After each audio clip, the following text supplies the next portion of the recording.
Hey everyone, welcome back to another episode of the DJ Sessions Presents the Virtual Sessions. I'm your host Darren, coming to you from the virtual studios in Seattle, Washington, and my guest today is none other than Simon Shackleton, coming in from Denver, Colorado. Simon, how's it going today?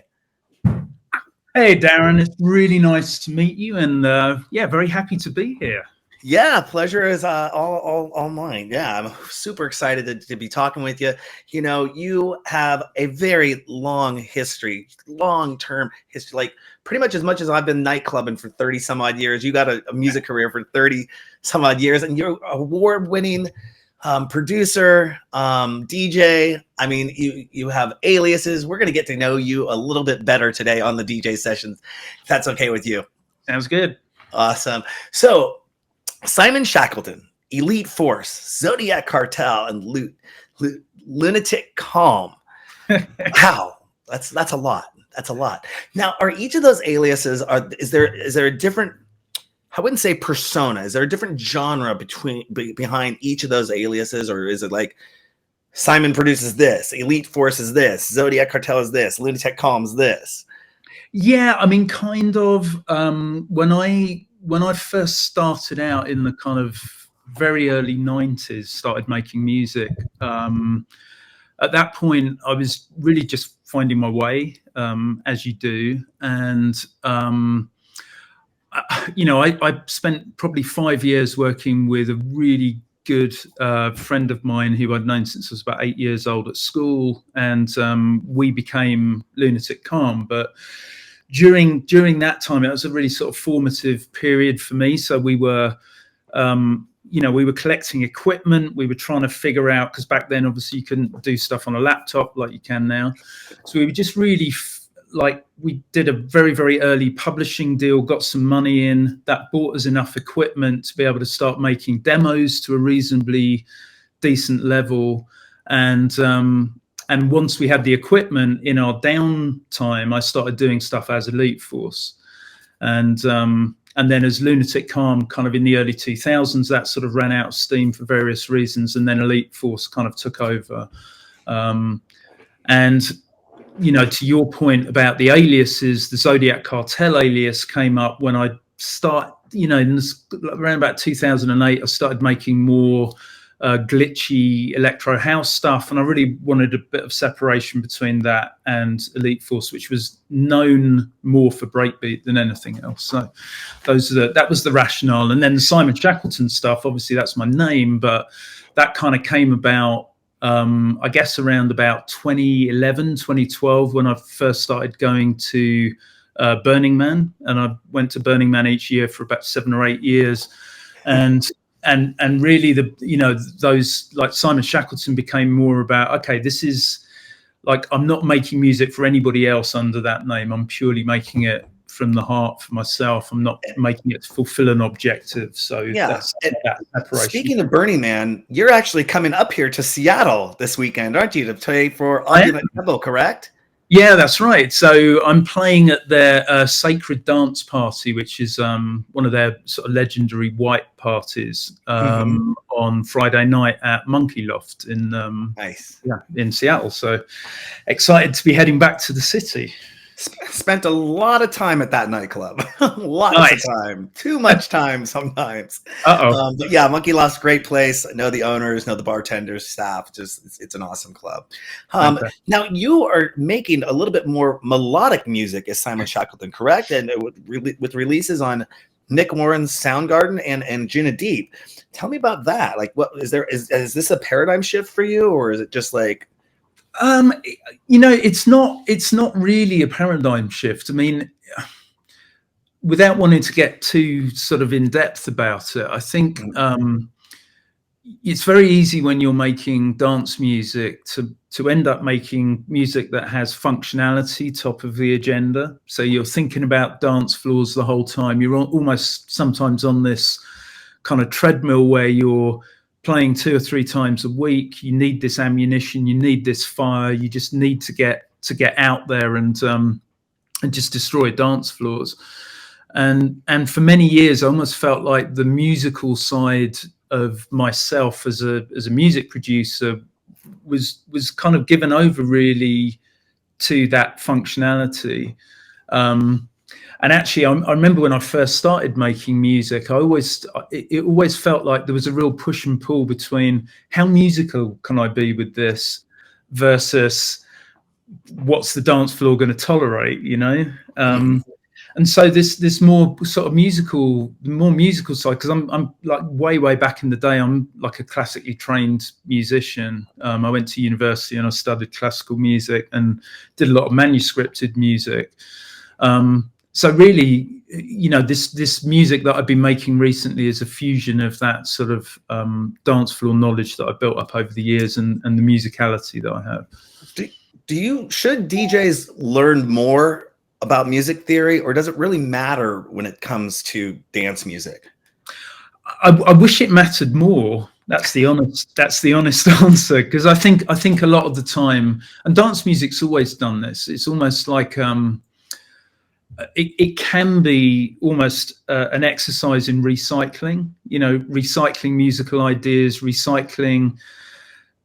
You know, just I remember when I first started going out buying vinyl back in the kind of very early 90s, and you go out and you buy this piece of vinyl. It absolutely blew up over the course of 2 weeks, and then maybe 3 or 4 weeks later, you'd hear 50 records that all had the same drum loops, the same samples, whatever. And it's still like that. I think people there's a tendency for people to look at what's working, what's popular, and just try and emulate it, which I think is a shame, because it just diminishes the you know, the musicality and the ambition, maybe.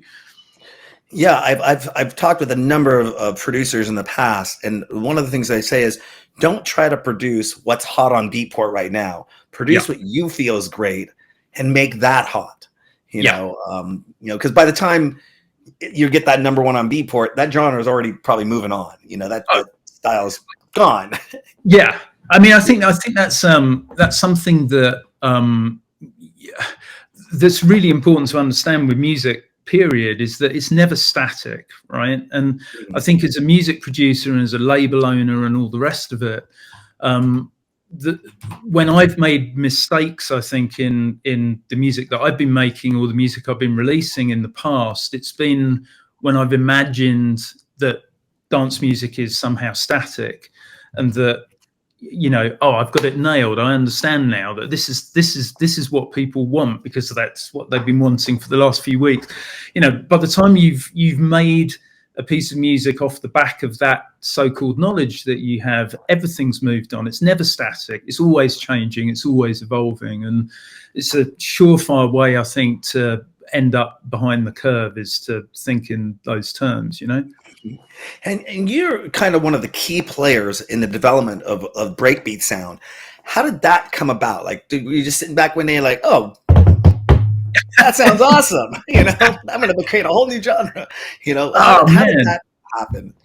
Well, it's interesting. You know, like for me, I was never like I was never a breakbeat purist at all. You know, I always enjoyed going way back to when I first started making music. I always enjoyed cutting up drum loops in samplers and repurposing them, and doing things with them that drummers actually couldn't physically do, you know, with filters, with all kinds of different cut ups. So, you know, if you listen to a lot of the electronic music from the 90s, just thinking about Goldie and Metalheads and that kind of sound, where they took these really familiar breaks and they just turned them into something that was almost like a musical instrument. And that I found really interesting. So when I was working on the early Elite Force stuff and the Lunatic Calm stuff, you know, breakbeats were absolutely sort of fundamental to the way that we made music, to such a point when we went out as Lunatic Calm, we actually brought a live drummer out with us on the road, Jez Noble, who is, you know, was absolutely world class, and then, you know, we almost made things even more kind of breakbeat heavy when we took it out. And then I suppose in terms of like my role in breakbeat and the formulation of breaks as a genre, I always felt like I was a bit of an outlier, really. you know, I used to call my style of DJing, as much as anything else, to call it tech funk, which I really liked because it was sort of genre neutral. And when I played out, especially in the kind of from really 2000 through till 2010, I was playing out a lot, and my DJ sets were always just a mix of breaks, techno, electro, and house music, and I love that sort of the ability that you had just to be super eclectic, to go wherever you felt like going.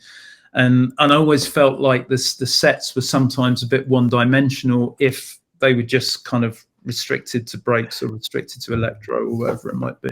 I hear you. I'm gonna pause you for a second because I just checked it out and there were people joining the chat room, not the chat room, but joining the video chat. Just want to let you know, folks, that link on his website is not the correct link to use. You want to go to the djsessions.com if you want to watch the show, because Rumble Monk keeps wanting to join the show, so I gotta keep booting him.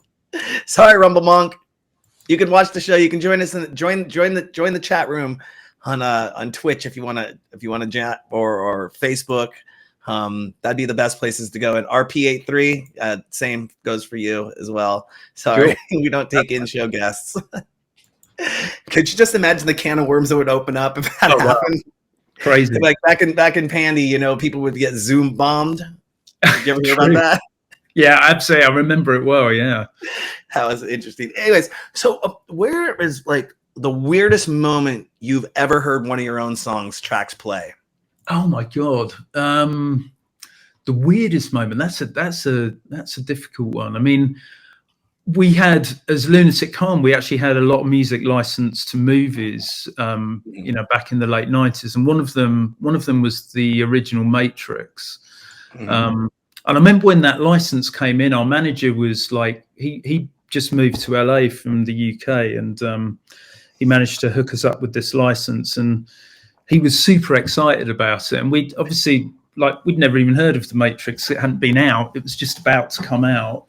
And then obviously it came out and just exploded. And it wasn't, I probably didn't see it. I didn't see our music in the movie for about maybe 2 years after it came out or something.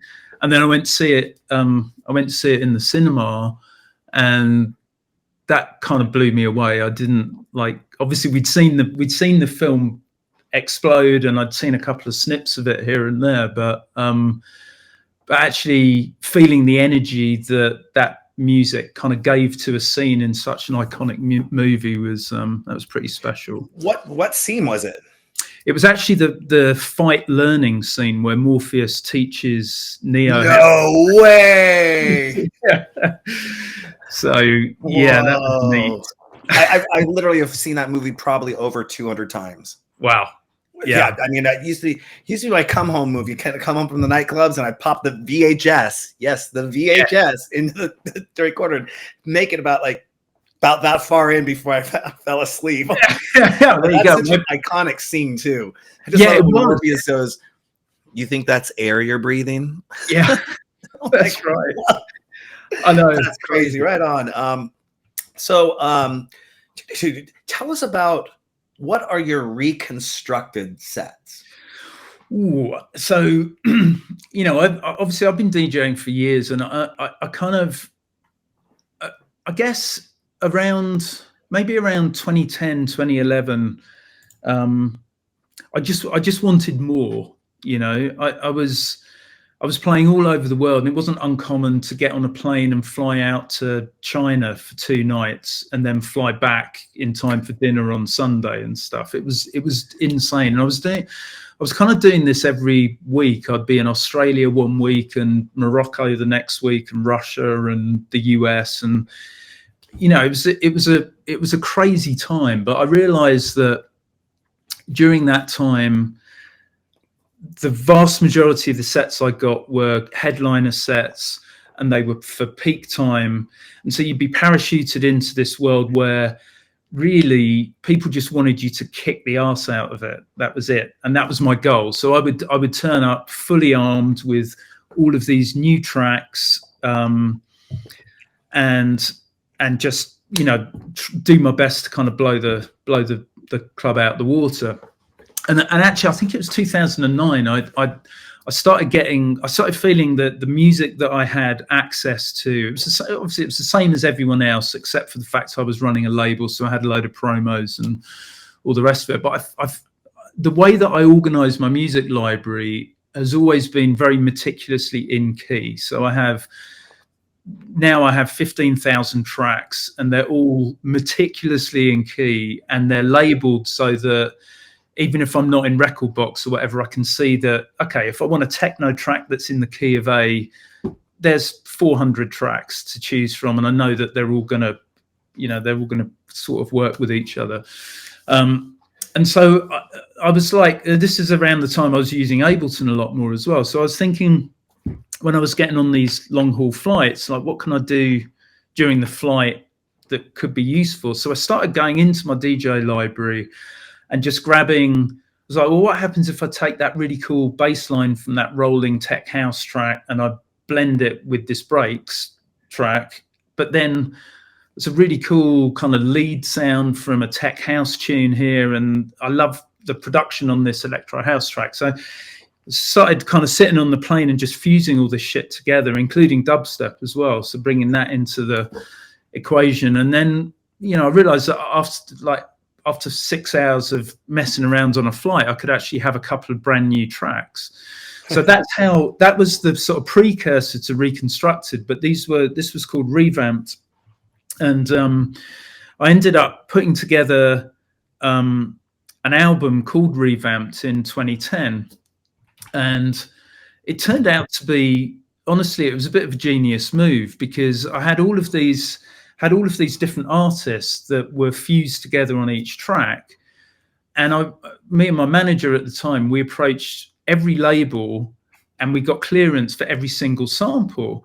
But right, which was insane. But a lot of the people we approached, they didn't understand what we were asking for at all, because it wasn't like, oh, can we license your vocal line for this track? It was more, okay, this dude is throwing together like 8 different tracks. Your track is just a tiny bit of it, but we'd really like to get your permission to use it. And a lot of labels just said, oh, you can, just have it, it's fine. Or, give us $50 and it's a lifetime license. We did all these crazy good deals with it. And then the day the album came out, there were 14 tracks on it. And all of a sudden you had, like, each track had Wolfgang Gartner, it had Stanton Warriors, it had the Plump DJs, it had like all of these as the artist name on there, which meant that everybody that followed those artists on Beatport was notified about it. And basically, and within 5 days, all 14 tracks were in the Beatport top 50. And all 14, well, there were 12 of the tracks were breaks tracks, and they formed the top 12 in the breaks chart for 6 weeks, and nobody even got close to moving them. Wow. So this thing was like out of control. Anyway, the Reconstructed thing is like, and we're now sort of 15 years on from that, really, but the Reconstructed thing is almost like a sort of turbocharged version of that, but over the course of an entire live stroke DJ set. So the idea really is this 15,000 track strong music library just becomes a huge kind of melting pot of sonic ideas, and you can pull out anything from any genre, from any track, and just try and fuse it with other tunes to create what's basically a piece of kind of long form storytelling. And I'm glad you brought that up. How important is it to storytell in a DJ set? Personally, I think it's really important, especially now. I'm not necessarily doing sort of fist pumping peak time sets where you can get more kind of experimental. You can get like just go into things a little bit deeper.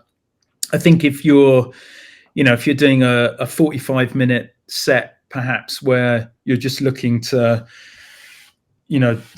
bludgeon the audience into submission at a giant kind of EDM event, maybe storytelling's not such a big deal. I still think having a beginning, middle, and end is a good idea, because because then there's some kind of narrative to it. But for me, it's I've always thought of my sets as stories, even the shorter sets, and I've always tried to. I hate this phrase, but take people on a journey with it. And that's something that's kind of informed pretty much everything I've done, certainly over the last 10 years.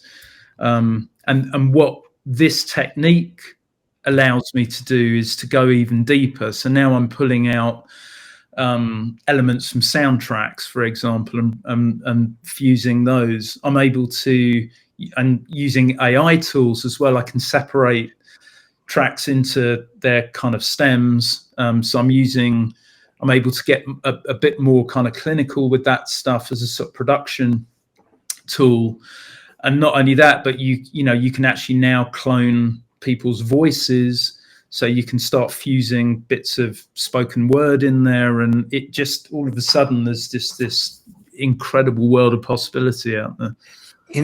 The AI whole thing took off. I saw a lot of people doing a lot of photography or pictures and things of that nature, but it's going to make its way, and it is making its way, like you just said, into the music world. What are your thoughts on AI and its role in music? I read a really good comment the other day from somebody just saying, I know this is an incredibly divisive subject, but I read a really good comment saying, it's not AI. As a musician, it's not AI that's going to take your job. It's another musician using AI that's going to take your job.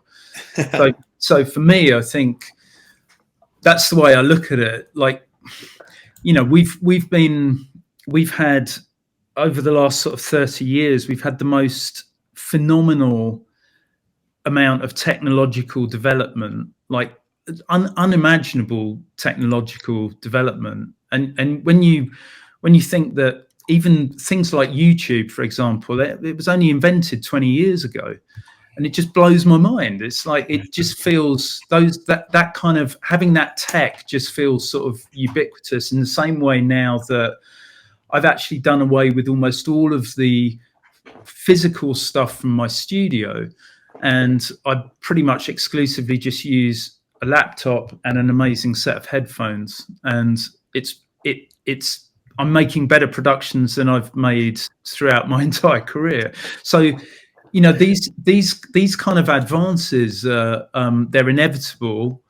The AI stuff, I think, where it gets into a really sort of sticky argument is around simply being able to plug in a prompt and just generate a random kind of finished bit of music. But by the same token, there are people who are incredibly skilled at using Midjourney to come up with the most incredible images, and then there's the 99% of people who just churn out meaningless fodder.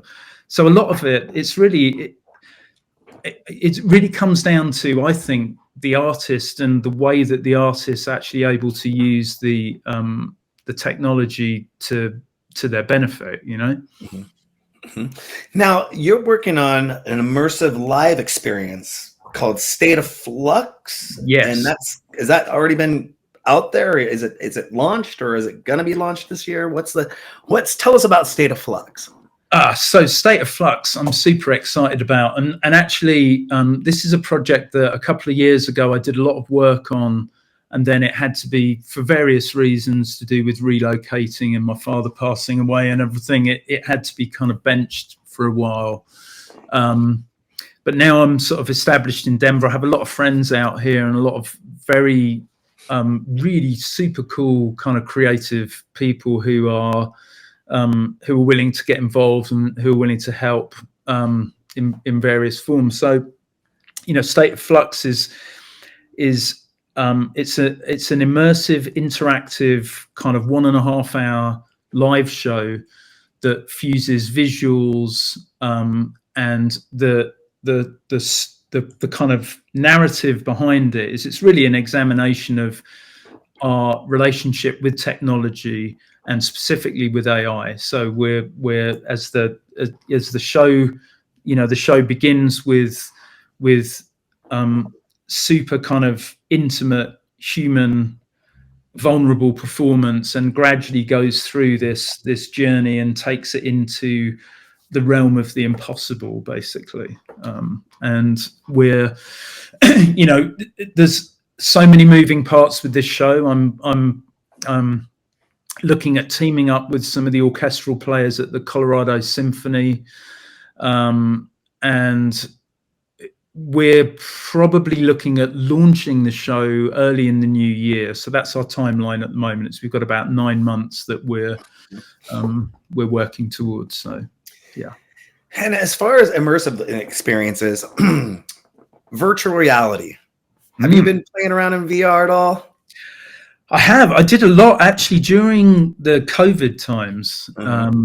Yeah, I had a Quest 2 headset, and at the time I was doing a bunch of kind of consulting work with this team of architectural fabricators from Philadelphia, and their history was more in the physical world of architecture. But as COVID happened, they started building all kinds of really interesting virtual environments, and I kind of got brought in doing some audio consulting and looking at how we could use audio in the virtual space. So during that time, we were doing all of these really interesting kind of build outs in alt space and a couple of other like virtual worlds, and I was doing a bunch of spatial audio around like kind of the location of audio and the journey that the character would have in the virtual space to actually trigger different audio parts, which would almost create these composite tracks out of sort of spatial stereo. So I think there's a lot of really interesting. It's interesting that how as everybody kind of bounced back after the pandemic and we all started to go out, and all of a sudden everybody wanted to be in person. It felt like a lot of that kind of tech, it's still going on in the background, but it became a lot less sort of vital to people in the moment. But I definitely see in a few years' time, I think it will be very, very commonplace for a lot of big events anyway to have these adjacent virtual experiences that, you know, as you had at Coachella with Fortnite hosting, you know, various acts at Coachella this week. And I think that would just become the norm, you know? Absolutely. You know, we have our own VR nightclub we started in alt space. It was really such a shock to us because we just launched our nightclub. We're getting ready to push it out there to alt space, and then Microsoft shuts it down. Right. And we're like, whoa. So I had to quickly scramble and take my alt space. I was going to launch in VR chat as well, but alt space was going to be first. I just really like the functionality of alt space where you could build inside, whereas, you know, VR chat, you have to build it in Unity. Yeah, and then import it in, basically, you know, and that was just a kind of a nightmarish time. I was just like, oh my god! But we finally got it there. It's up and running. Actually, this is actually being broadcast in the VR nightclub right now. You know, it's funny. I got a Quest 2 as well, but I haven't picked up my headset in a while though. Yeah, it's interesting. I don't know why. I just like, I guess it's. I need to start getting back into VR again, but I mean, everyone migrated over to VR chat, and people were complaining. And then there was spatial, and there's a few others out there. I think VRC is going to be the one that people are going to go to, though. Yeah, we did actually, as part of that kind of VR time, we did a really interesting project with this guy Theon Cross, who is he's a hip hop tuba player. sounds kind of out there, but he's one part of the Sons of Kemet. And he was doing a solo album of tuba stuff, and we actually got some funding from the British government to do this piece at South by Southwest, which was the 2021 South by. So it was all kind of it was all remote, but we built a perfect replica of the Cedar Street venue in Austin, which is the one that the British Music Embassy were using for all their real world productions. And then we actually took Theon into Abbey Road Studios in London, and filmed him doing performances using a mocap suit. So we were then able to build an avatar and actually have his avatar have all of his little kind of nuances and stuff. And then we actually put him into the venue doing this performance every sort of 5 minutes or something. So it's pretty cool. That's crazy. I was talking with a guy here. He's based out of Seattle, the Seattle area. And we were talking about, he had developed a way to do it. The first person to ever really do this, where he would go in with a 3D camera and map the whole, say, venue. Yeah. Then what he'd do is he'd come back to his studio. He'd kind of be in a green screen room, and he could actually, not an avatar, he could place me, like my physical version, in that environment. And I could be playing like a guitar and put me on the stage at Carnegie Hall, or put me on the stage at Hollywood Bowl, or wherever he 3D mapped. And, it was just crazy tech. He had 3 cameras, like 1 here and 2 here. And you could get right up and like look and see the color of my eye if you wanted to. Zoom in like that. It was crazy tech. I don't know whatever happened with him. It's really I find that all of that stuff's super interesting, because I think where it just sort of fell down a lot of the time was not being able to get the volume of people in a venue space that would make it feel like it was populated. And even big events, you'd be going in there and there'd be like 10 people all kind of figuring out what avatar they had on and stuff like this. And it didn't have the it was just a different experience. And I think trying to take the sort of real world experience and put it into VR is just a mistake. It's a different experience. It's cool in its own way, right? It's so funny you bring that up, because my friend, when I was going through the whole development, first got my headset in like April of 2022. Yeah, 2022. And then I went and got my nightclub, started building my nightclub and figuring out how am I going to get this. I got to make these changes to it, and then getting it into alt space. But the funny thing he asked me, says, why do you have pillars in your nightclub? There's no gravity. And I'm like, that's a good thought. I didn't think about that. It was like I would explain to people, they're going to build it from that 4-wall ceiling floor experience. But I've seen some places that these guys that I was talking to, that I wanted to develop my second version of my nightclub, they actually won Cannes Awards in France for their design of VR spaces. And I mean, they are just, unfortunately, Altspace ended up closing down because that's where they were all at. But I don't know if they ended up migrating them over. I'm sure they went and migrated over to VRC. But I just remember him asking me that. And I was like, so the next version, I'm going to make people fly around. Yeah, right. I mean, one of the genuinely challenging things around that is that is motion sickness, actually. And that's partly why you have these pillars and stuff. It's because it roots people in something that keeps themselves feeling kind of normal somehow. Yeah, absolutely. I used to get bad vertigo all the time, and now I know I know a little bit more of like eye control, and just close my eyes for just a second and take it just a little break like that, or I used to get like take the headset off and I'm just like, oh boy. That's not fun. So speaking of visuals, how important are visuals to your performances? I mean, I'd like them to be more important, because visuals they're very important to me as a person. I've done for years and years. I've been a real fan of landscape photography, so it's almost been, over the years, that's been a form of meditation for me. It just, going out, being patient, researching something, going out and then sort of attempting to execute it and having all these little technical challenges. And it's like the perfect storm of challenges that I just kind of like, plus I'm on my own, so I can be chill, and I can feel a bit isolated and stuff. But yeah, I mean, in terms of visuals for shows, it's often felt a bit overwhelming on the technical side of things, and I have some basic skills. I'm pretty good with Photoshop. I'm pretty good with AI generation these days, and I can do some basics with Premiere. Fortunately, my wife is actually a filmmaker, and she's very skilled at these things. So she's one of the core members of this team, and she'll be sort of the main like visual lead for the State of Flux show.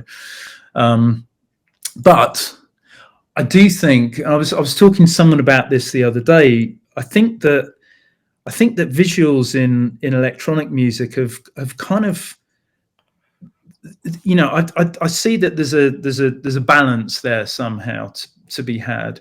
And I think when you get to a point where you see 20,000 people at a Tale of Us event, and literally every single person is watching the show through the prism of their mobile phone, because the show is everything. It's almost like the music is nothing more at that point than kind of underscore for some world-class visuals, and there's nothing wrong with that at all. It's one way of doing it. But I was saying to someone the other day, some of the favorite shows that I ever played were places like Tresor in Berlin, where there's like 1,000 capacity room.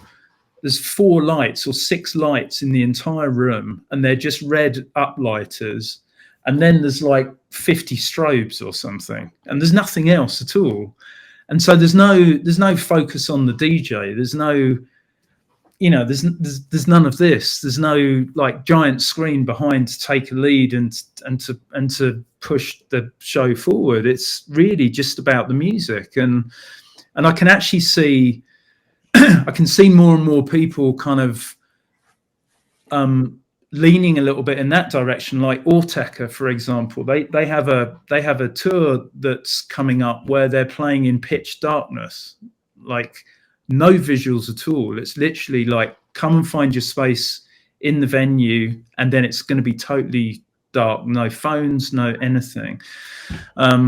And that are they taking people's phones at the door, or I think they might be, yeah. I know that with Trent Moller, so when he did his Last Resort album 3 years ago, he hosted all these listening parties that were in complete darkness, and I thought that was a really, really cool idea, where it had loads of sofas and chill spaces for people, and people just come in, all the lights would go down, and then basically afterwards to be a Q&A with the artist. It just feels like the perfect antithesis to the huge like Tomorrowland style spectacle. And I feel that with that sort of level of visual art, there's no scope for imagination at all. It's like everything is just like put on a plate for you. It's completely spelt out. And I miss those days where you'd look out on the dance floor and you'd see people just staring at the floor just because they're just totally immersed and lost in the music. So I think trying to find the balance between those things would be a really good way forward. With 30 years in the industry, you've seen the rise of cell phones in nightclubs or cell phones at the party. And there have been some parties here a few years ago. They call them, I believe it was called No Signal. And the idea obviously came out of, you were going to take your cell phone at the door. And what kind of, it gets people back into the music rather than, okay, I'm bored, I'm going to play Candy Crush, or I'm now recording this set and the audio is going to sound like crap anyways. Visually it might be cool, but you're having somebody sit on the floor like this rather than moving with the music. It's like now you get 15 people or 30 people doing that, and you're like, what the hell? Well, totally. And it's not only the effect that it has on the individual, it's the fact that individual with the screen who's shooting the show isn't interacting with anybody else around them. So there's none of that kind of going up to people and having a dance off with them and do you know what I mean? Like sharing that moment where it's like, oh man, this is so good. So you end up, I think you just end up very much sort of individualizing the experience and just making it about that little kind of bubble that people put around themselves. And cell phones are not going to, they're not going to go away anytime soon. And to an extent, getting people to check them at the door would show people a different experience. But, it's really, I think it's how we choose to use our technology intentionally that needs to change. And I don't know if people are anywhere near that, to be honest. It was some time ago. I mean, I want to say within the last, we're 2024. I want to say somewhere 2015, 2017, somewhere around there. It was rumored that Apple was developing an infrared sensor to put in the phone next to the cameras. And if you had a concert, you could basically shoot an infrared beam out and say, don't let this be recorded. Wow. And it would shut the camera down on both sides. So you couldn't record the concert at all. I don't know if it ever I don't know if it was maybe they applied for a patent to do that and it never made it into the phones. But that would be such a huge thing, because it's like, okay, I'm going to watch the concert. I'm not going to try to record the concert and go, look where I'm at, and even from a copyright standpoint, it's like you're taking somebody's work and you're repurposing that. And you don't have the rights to do that. Yeah. I mean, just like when you go to a football game or baseball game, they say no professional cameras allowed. If the lens can be detached, you can't bring that camera in. Yeah. So it'd be very interesting to see if something like that were to be released, so people could prevent the filming of their sets, or things of that nature. And I think that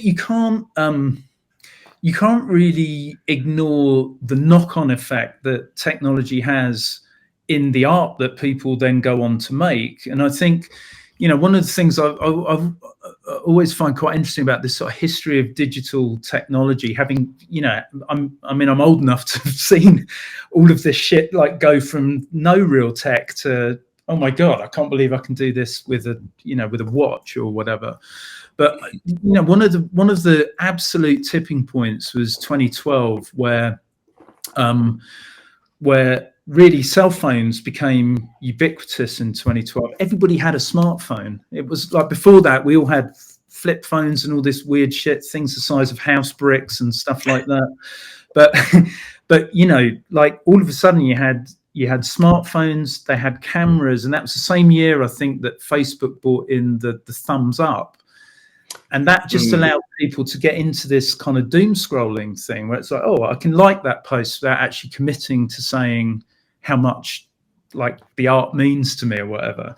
And I think that the kind of net result of all of that, sort of fast forward 12 years down the line, is we now have, we have our TikToks and we have Instagram, and it's all very, very visual. So if you're a club promoter or an artist and you're trying to sell yourself for the next event you're putting on or whatever, you just need this great footage. So people need bigger visuals and they need better, whatever. And the DJ needs to look amazing, standing behind the decks. It's like, it just didn't used to be that way at all. And again, I totally get that the times change. I think the balance has probably gone too far that way, and maybe it will swing back at some point. But how important is social media to you? Man, that is such a damn good question, because I was talking about that this morning to my wife, and it's it's really, I think it's a constant sort of source of frustration these days. I used it really well, I think, for a long time, but I feel like now there's it's almost like an industry in itself is social media. I can't go on Threads or go on Twitter or Facebook or whatever and not have a dozen people saying, you need to be doing it like this. You need to get more engagement. You need to have X amount of growth. And this is how I can help you grow your business. And actually what we're ending up doing, I think, by going down that road is just sort of I hate this idea of content creation, because it's like, for me, that's like it's a euphemism for fodder. It's like content. What does that mean? It's like I have to create content. It doesn't matter what it is. I just have to make more of it. and you know, I don't see myself as someone who particularly wants to play that game at all, and it ends up a lot of the time. The vast majority of the posts that I read these days are really just like engagement farming as much as anything. It's like I know that if I write a post where I complain about how much Spotify are paying me, I'm going to get 50 other people saying, "Yeah, that's rubbish. It's terrible. We should get rid of Spotify." And I see that 50 times a day. Honestly, it's just so tedious. But that's kind of what it's become. People are just chasing numbers and they're chasing metrics, and I don't know how uncool is that as an artist. You know, that's the thing is it's I now know that there's promoters, bookers that will. I'm going to go check out your Instagram. Yeah, you don't have more than 10,000 people on your Instagram. I'm not going to book you for a show. Yeah, totally. You know, and they could be a phenomenal artist, but they might have 500 people on their Instagram and they don't engage because they're like, I don't do social media, you know, and they're like, well, we don't book you then. Yeah, totally. Oh, I've had that. I've had that before where there were two other artists on the bill with me at this event, and I didn't know either of them. I'd not heard of them.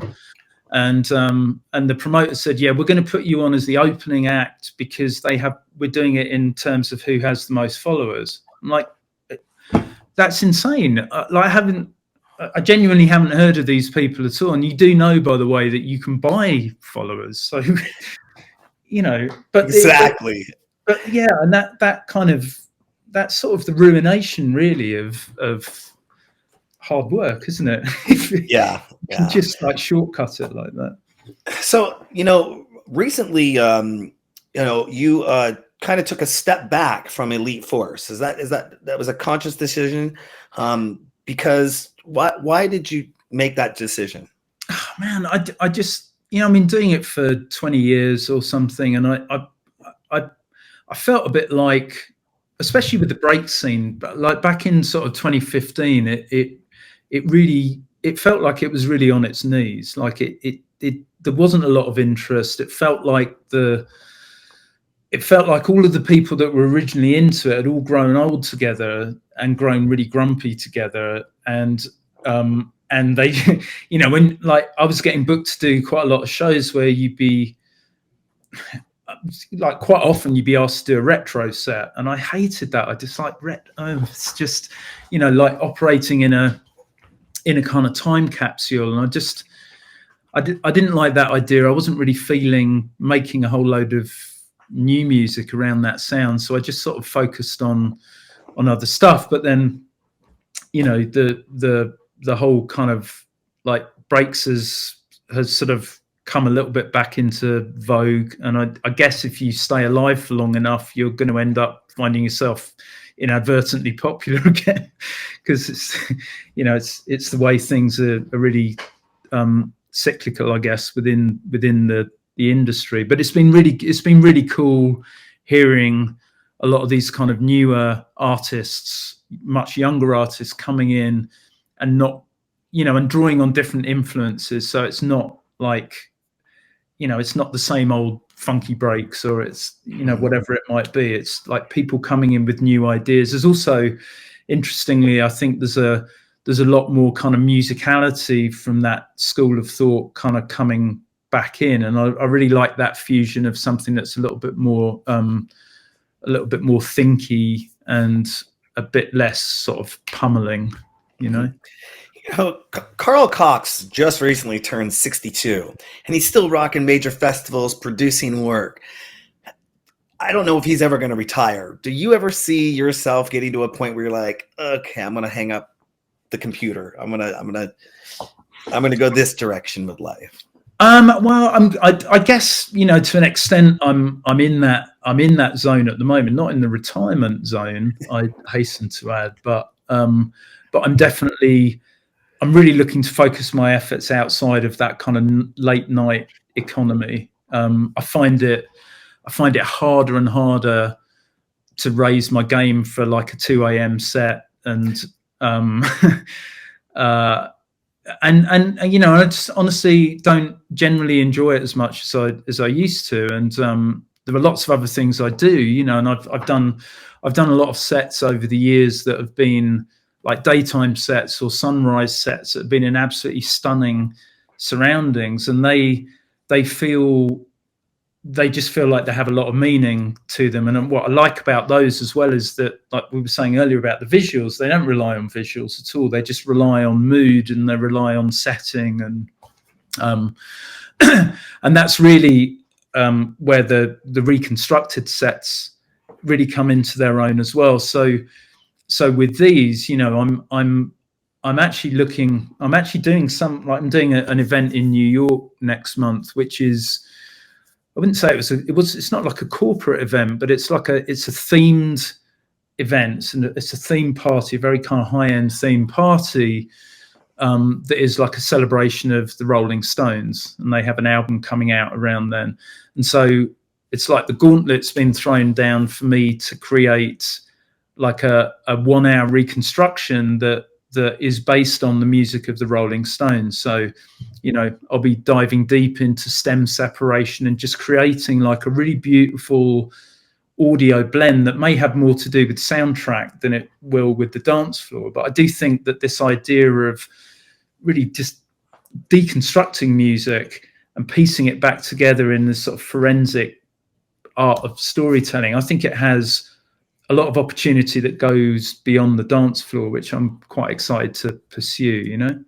That sounds amazing. You know, how do you balance your DJ producing career with the other obligations in your life?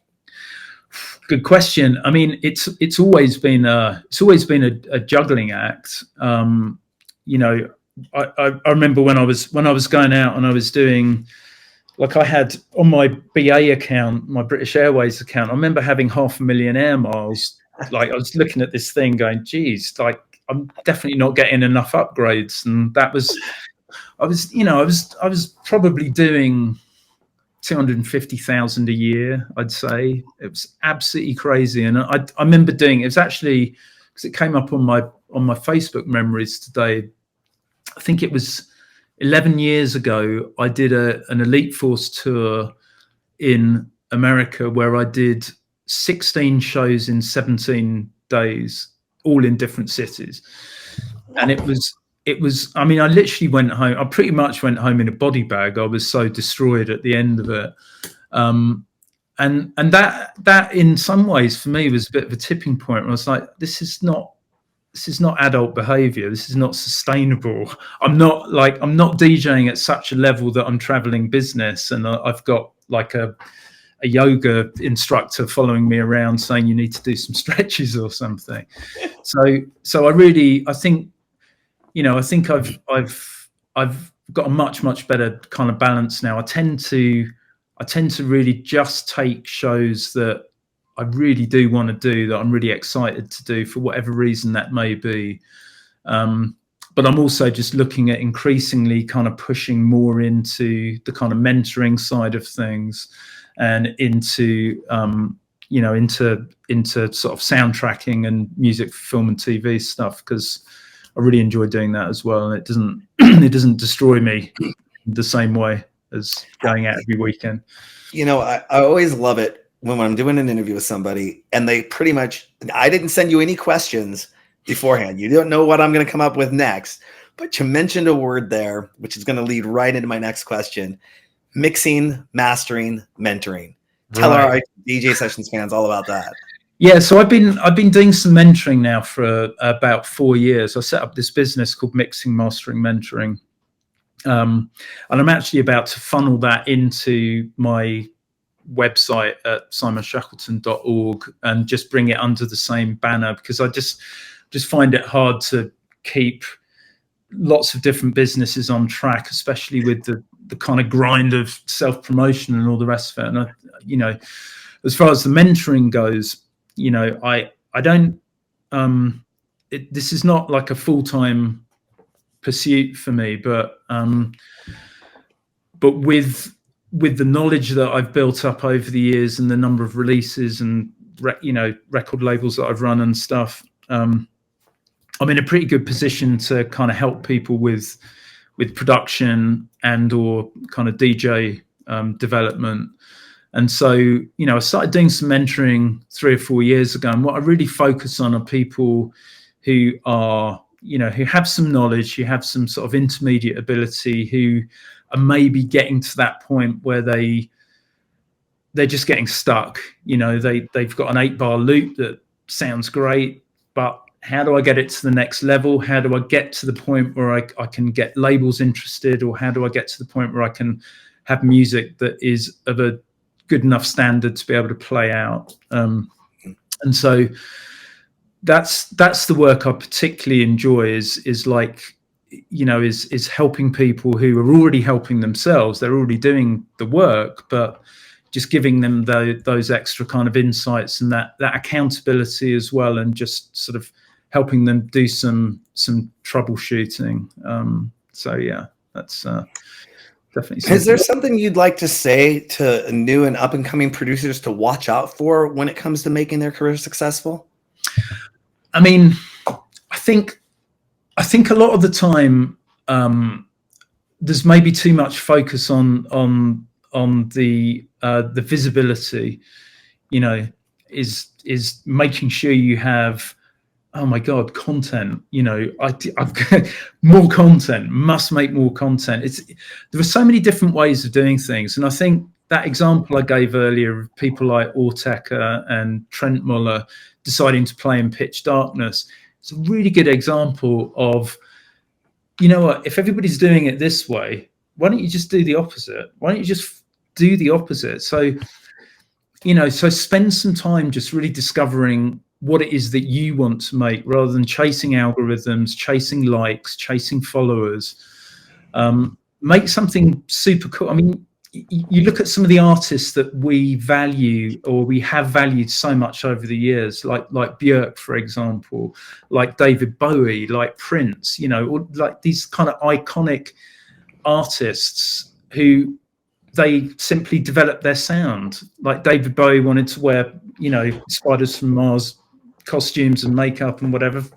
Fine, knock yourself out. And people were just very, very attracted to that confidence and to that the fact that he just had his own unique sound. So, just do more of that, and then figure out how to market it. Don't get the whole thing kind of mixed up in like this horrible mess of sort of trying to cater for what you perceive as already being out there. Mm-hmm. Yeah, absolutely. Well, it's about time to wrap it up here. Is there anything else you want to let our DJ Sessions fans know before we let you go? Man, I don't know. Yeah, it's just been a real pleasure kind of talking through all of this stuff with you, man. Absolutely. Yeah, anyone wants to kind of find out more about my music, then I'm on all the usual SoundClouds and Bandcamps and whatever, Facebook, Instagram. But simonshackleton.org is probably the best way to reach me. And yeah, if you are interested in mentoring and you're at that kind of level that we were just talking about, then give me a shout, and we'll do a short kind of little taster session and see if we're a good fit. Awesome. I already sent out your information to a good friend of mine who's looking to do that today, right before the show. So awesome. Simon, again, thank you so much for coming on the show. We're definitely going to follow up with you, try to stay engaged with everyone every 6 months, and see how the summer rolls out for you, and how things are going to go into Q3, as they call it. Awesome. I don't know if you go work by quarters or. It's good for me. Good for you. So we'll definitely follow up with you again in the future. Thank you so much for coming on the DJ Sessions. Yeah, thanks, Darren. Really appreciate it. And I'll speak to you soon, man. Thank you.